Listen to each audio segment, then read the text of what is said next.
As I said, my parents talk with us.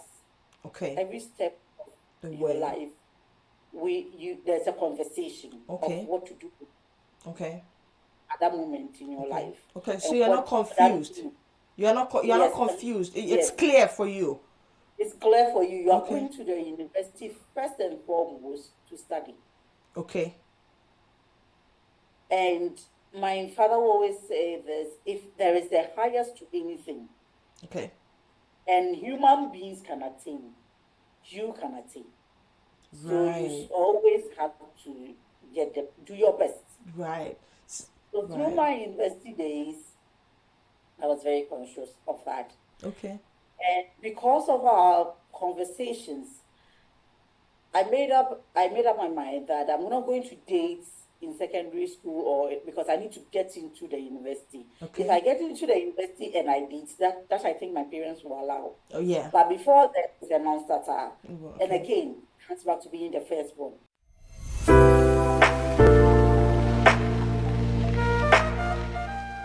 Hello, everyone. Welcome to episode 15 of the Dairy Mom podcast. My name is Diana Ade. I am the founder and CEO of the Dairy Mom. We inspire, educate, and empower mothers who may be struggling to reclaim their dreams or who may have temporarily set aside their ambitions due to the demands of motherhood. On the Dairy Mom podcast, we bring you powerful stories from audacious mothers around the world who defy societal expectations and harness their strength to juggle both roles of motherhood and the pursuit of their personal and professional ambitions successfully. Before we begin today's conversation, I want to say thank you. Thank you to all of our new subscribers and thank you to all who have been with us from the beginning. I appreciate you all very much. And if you are yet to subscribe to our channel, please do so by hitting the subscribe button. This helps our channel to grow. Today's episode is the first part of our two-part series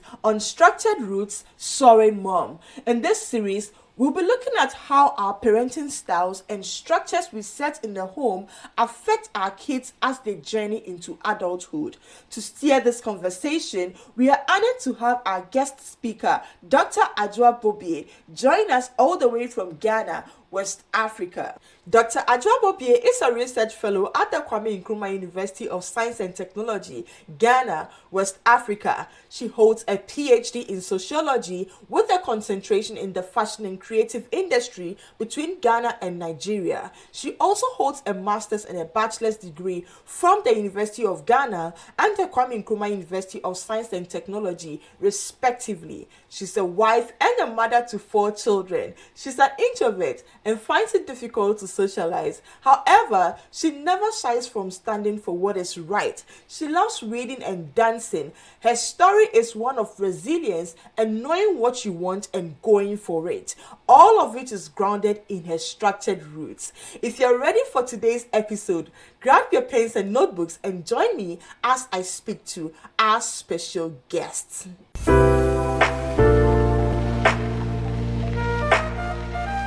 Hello, Dr. Adwoa Bobie.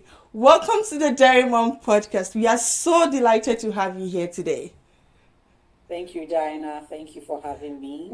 Okay. I'm How's the glad to be here family? too. Sorry? Ah, I'm glad to be here too. Nice. Yes, Okay. I'm glad I'm contributing to something as good and big as the Dairy Mom. How is the family? The family is good. Yes, we've been able to go through the day, half of the day, and it means it's good. To get them Wow. out in the morning is a task. So if you're able to overcome it, that's good. Wow. Yeah. So today we are going to have a conversation about what motherhood has been like for you, Mm. what it was, for you when you were growing up, what you saw, and then now you are a PhD, you're a doctor, and you're a PhD holder, and you have a family of should I say 4 kids, right? You have 4 kids. Yes, okay. So we want to get into a little bit of your life, how it's been like for you, and all that, and hopefully we can get some inspiration for other moms out there who are probably aspiring to become maybe PhDs, or aspiring to go to further extent or further levels in terms of their ambitions and their goals in life. And so thank you very much for joining us once again. And we want to jump right into the conversation. Can you walk us through what life was like for you in terms of growing up as a young girl? What was it like? Okay. Growing up as a young girl, life, how was life? Life was, in retrospect, I think life was good. Good. Growing up in a home, so I lived, I was born by my biological parents, but I got to live with my parents who raised me. Okay. So there I became the firstborn. Okay. And I think it shapes my perspective because for my biological parents, I was the last born. So if I had been there, it would have been a different experience. So coming here, living with my parents who raised me as a first daughter and as a first child, I got to see things from a perspective of being an elderly daughter. Okay. See my mother, who now I think was very phenomenal, to raise four girls. Okay. We're also four. Wow. To raise four girls on her on their own. My father was very present. My father is very, very present. Okay. To raise us on their own, we had nannies in and out, Okay. though. But I remember that there are some basic needs and things that it was done just by my mom. Okay. And that is making sure we go to school every day with food. Okay. I didn't like it then because, as a child, you would want to eat when the people go out for breaks and others, you would want to go and eat outside. But I always remember my mother telling us, we do not have time for hospitals and infections. So you're going to go to school with food. And we didn't understand the perspective of that. But today you are going with wache, tomorrow you are going with banku, you are going with rice stew, with spaghetti. She will change it for you, and she can even make cake. You know how tedious that can be, but she was doing this, and you could wake up at 2 a.m. and she's cooking because we have to go to school with food. Wow. 2 a.m. So I tell you, till date, if my mom tells you we are going to cook at 2 a.m., she'll wake up and do it. Like she's been like that back and forth and make sure we are in school and never late. My father will drive us to school. If you intentionally leave your food there because you want to be giving money to buy food, my father will drive back and bring you the food. So growing up, I grew up in a family where there was so much love, and Okay. there was fun. We had fun. We had so much fun. And now that I think about it, I realize that my parents were not that rich. No, when you're a child, you think You your think your parents are parents are rich. rich? Yes. But then every birthday is celebrated, every wedding anniversary is an outing, a family outing time. Wow. We'll go out to restaurants, we'll come back and watch the wedding video of our parents. That was kind of a tradition. And it was I think my parents were very intentional Okay. in bringing Okay. it up, very intentional. Our morning devotions, our evening prayers.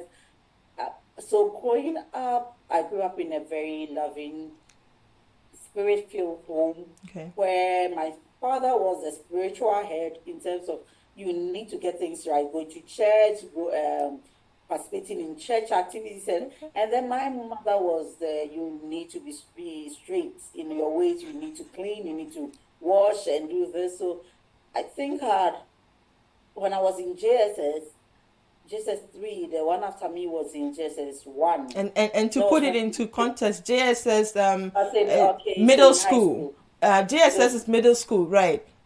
JSS is yes, middle school. Okay. That was when my mother one day called us and said, now we are not picking nannies anymore. You are grown.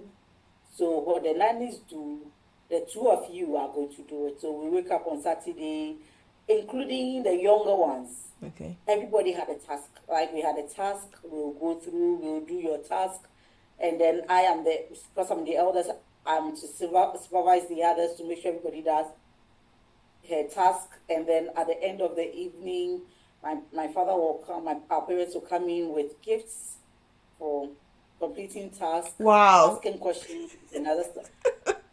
So it's kind of shaped me in a way. Okay. In Okay. yeah.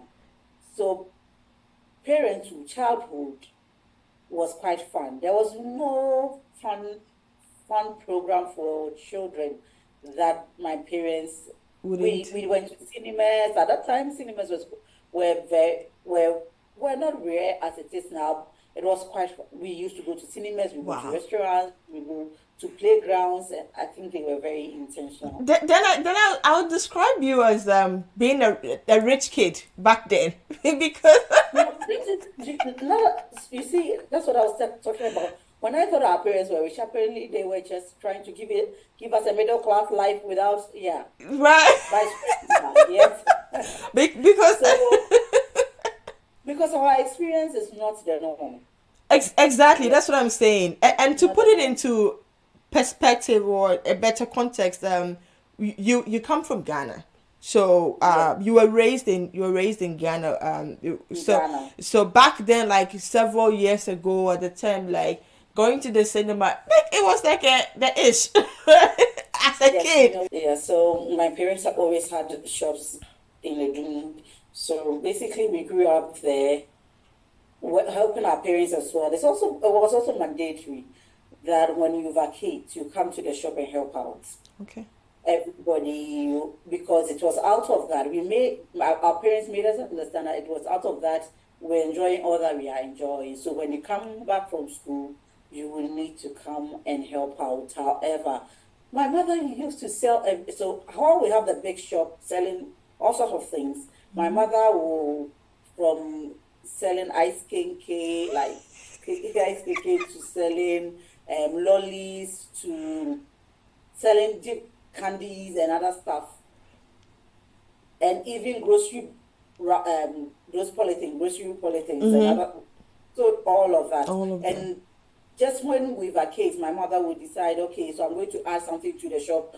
That will be what you will sell, and out of the income you make, and all, we are going to buy uniforms from this. We are going to buy. And at So, that time, you were in middle school. oh, that we started from primary, Wow, elementary. So elementary, yes. So elementary school, you started. we did it all through. You were So one more supporting your thing that, parents. yes.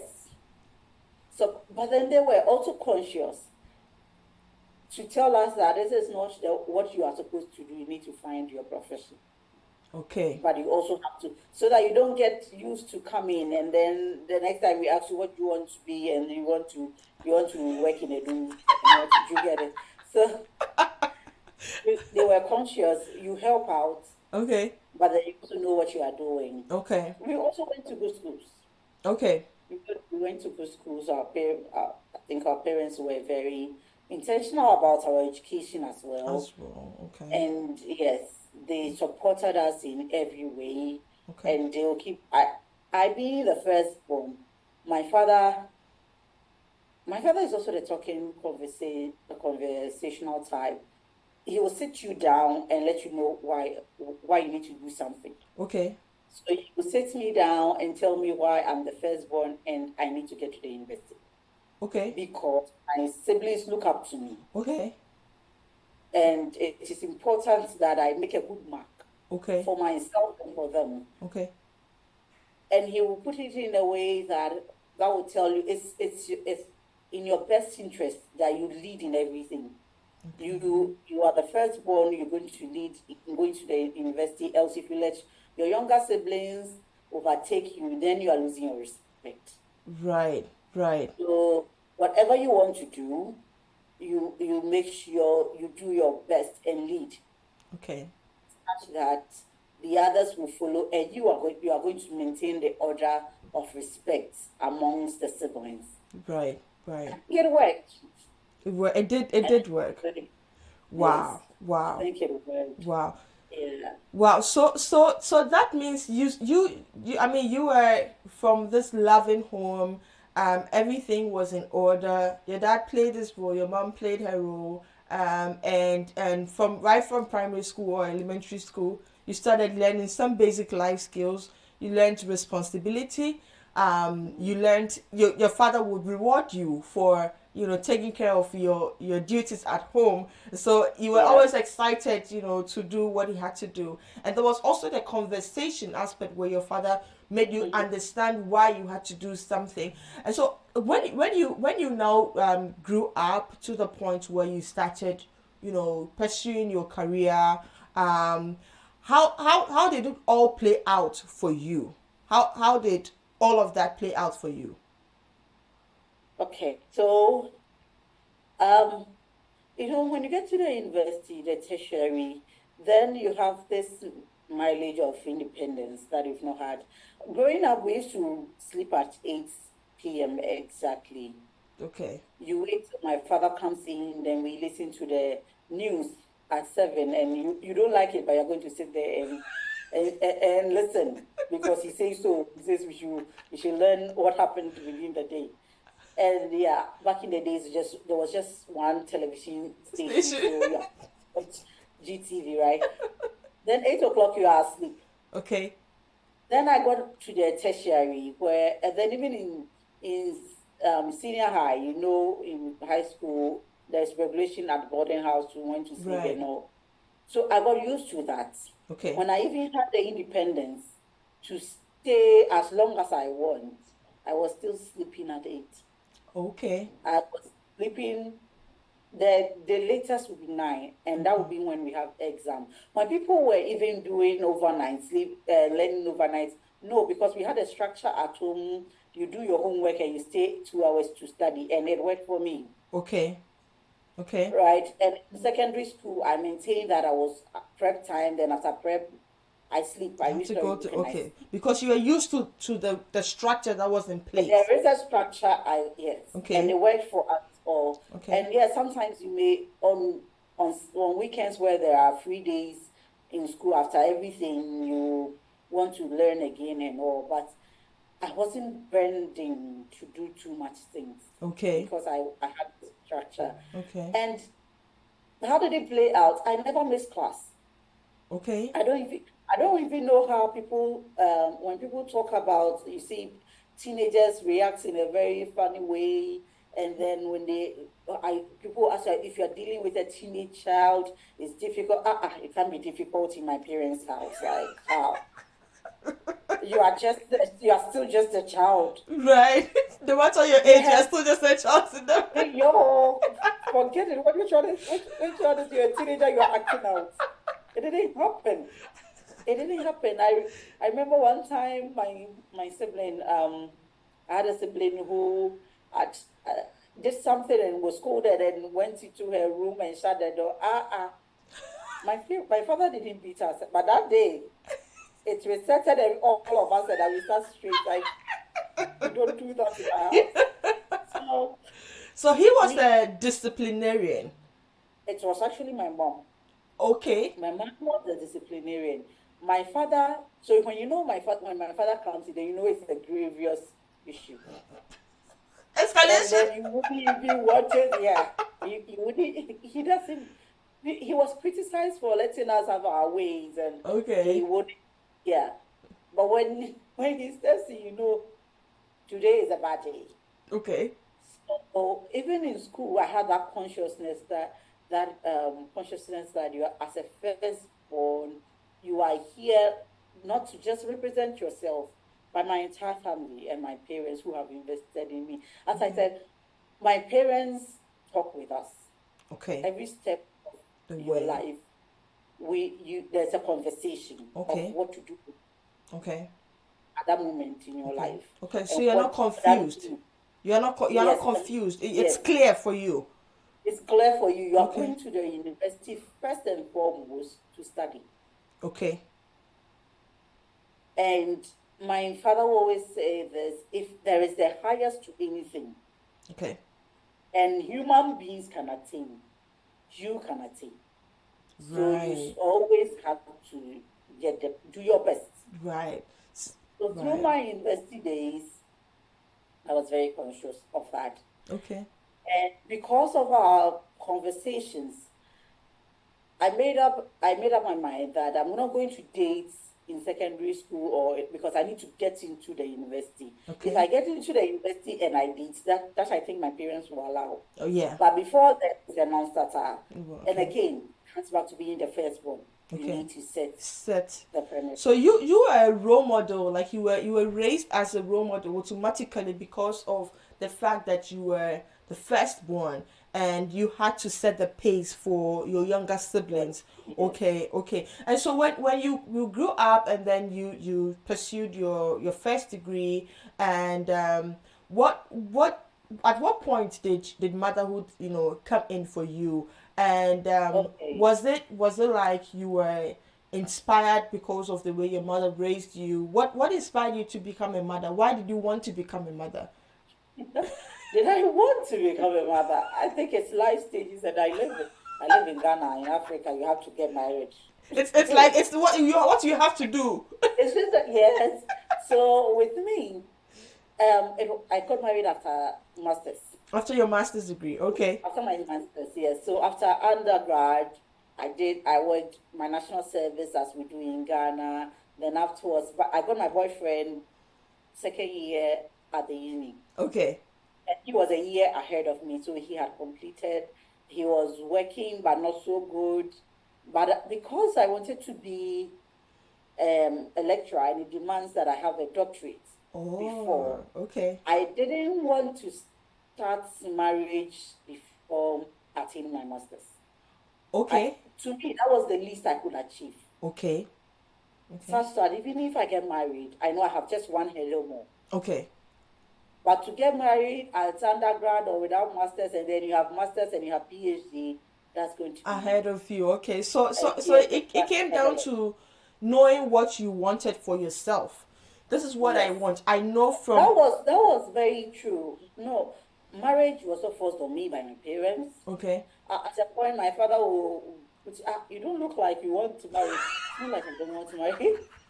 I just, I just have I all my life, and maybe they raised me like that unconsciously, but there is a plan to everything. Right. I just get up and do things. So when I got married, when everybody expects that right after marriage, you have a child, you'll be pregnant, and then child. I said this. I told my husband, like this whole marriage thing. I've not even. I have not settled. So I'm married, but I'm not settled yet. I'm not settled yet. So I don't see how I'm taking another responsibility of Oh, a getting child in pregnant. addition, right? So can we give ourselves 6 months to see because I need to settle. Okay. And he was in Kumasi and I was in Accra working. So there was also the distance issue. Then I got the opportunity to apply for a PhD. Okay. That was when I realized I may be going. But before then in my plan, before I leave, I would like to have a child because it's a Okay. 4-year program. Okay. And And I and would you like you to have had a you were child going for your PhD outside Ghana. outside in Switzerland. So let me get one child. So I got the admission in October. Okay. At that time, I was pregnant, about 4 months pregnant. Okay. Luckily for me, God being so good, my scholarship affords me the opportunity to choose whether to come spring the following year or autumn the following year. Okay. If I was to choose spring, it means I'll go there pregnant, Okay. which I didn't want to. Believe me or not, people would like to deliver abroad. I don't like stress. Like I don't see why I should do things on my own when others can help me. That one I don't subscribe to that one bit. I don't. Okay. My husband and I discussed, and I said I'm going to go in autumn. By autumn, I would have delivered, and my child will be 4 months. Okay. So I want to do that. Then I leave my child with my mom, and I leave And because then that's a go. that's a new area, that's a new country. I wouldn't want to go with a child. I Yeah. don't know how. Yes, and higher education is more rigorous. Exactly. So let's not start something I may regret. So I delivered. My mom was around, took care of my child, and I left. Wow. Yes. In between, I had my second child. Okay, so at this point, you had left your baby, your first child, with your mother, Mhm. and then Mhm. traveled to Switzerland for your PhD. Switzerland. But And I was coming every semester. Every semester, oh, coming to Ghana. you're coming, okay, Every to see your semester family. Okay, to see my family. So I'll come, I'll spend between 6 weeks and 8 weeks, and okay, I'll go back. okay, So I had my second child, okay. and I Whilst you were came back pursuing to your deliver. PhD. Yes, I came back to deliver, and I left her with my mom too. Okay. Yeah, with my parents. Let me put it that way, Yeah. with my parents. And then in 2018, I got pregnant again, and then I decided to also come back. But then I was in the writing stage of my paper, so Okay. that was the longest time I stayed. Normally, I will stay for 4 months and I will return, but then I stayed for 8 months Okay. trying to finish a first draft of my paper. Okay. But then I will not deliver in Swiss. I Okay. didn't see why. As I said, I don't see why there is help at Available. home, and Okay. I'll decide to do this on my On own. your own. Okay. I can't. Because back home Forget you had about. your parents, your I husband, have my everybody. parents, my husband, everybody is so supportive. Yeah. All because of citizenship. I'm not going to, and even in Swiss, you won't get it. You won't get citizenship. So why Okay. the stress? Wow, what an interesting conversation on how our parenting styles and structure affect our kids as they grow into adulthood. According to Dr. Adwoa, her father made a very profound statement to her when she was younger. He said, "If there is a height to anything that human beings can achieve, you can achieve that too." I really hope that resonates with you. Well, we want to take a break here. We'll bring you a part 2 of our conversation with Dr. Adwoa Bobie next Sunday, January 19, 2025. Be sure not to miss it. If you want to reach out to Dr. Adwoa, you'll find her on Facebook at Adwoa Bobie. We want to thank you all for staying with us up until this point. If you enjoyed this episode, please hit the like button and share. And if you are yet to subscribe to our channel, please do so by hitting the subscribe button. This helps our channel to grow. If you are yet to follow us on all social media platforms, please do so. You can find us on Facebook, TikTok, and on LinkedIn at The Daring Mom. And on Instagram, you find us _The Daring Mom. You can send us a message directly on all of these platforms and we will be sure to respond to you. Thank you once again for joining us today. And as I wrap up this episode, my question to you is, what is your hashtag, The Daring Mom story? Join me and let's do this together. My name is Diana Adair and I am The Daring Mom.